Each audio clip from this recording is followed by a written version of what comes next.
All right, Benjamin, talk to me about this data because this is fascinating. And as much information has been floating around from the World Health Organization, from the Trump administration, from epidemiologists and doctors, we have not heard this perspective from this Stanford epidemiologist, and it seems to me very pertinent.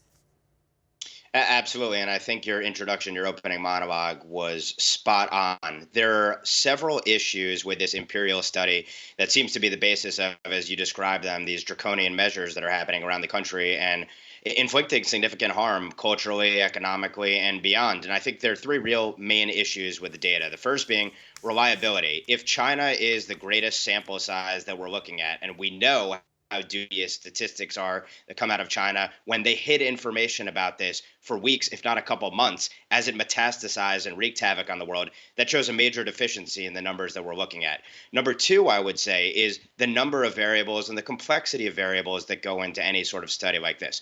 We're not talking about apples to apples looks at these different populations that we're talking about, whether it's Italy, the UK, or China versus the US. We've implemented these measures in many cases before many of these other countries, starting with the Trump administration beginning that travel ban from China weeks ago, which the administration got attacked over. So in a data set, you want to have apples to apples comparison. You want to have reliable underlying data. And then lastly, we have a very good sample to look at, which the Stanford epidemiologist report speaks to. We don't have these random samples of people looked at over various intervals of time to make really a calm, sober, objective analysis as to what happened. So data spit out basically the information that you get based upon the information that's put into them.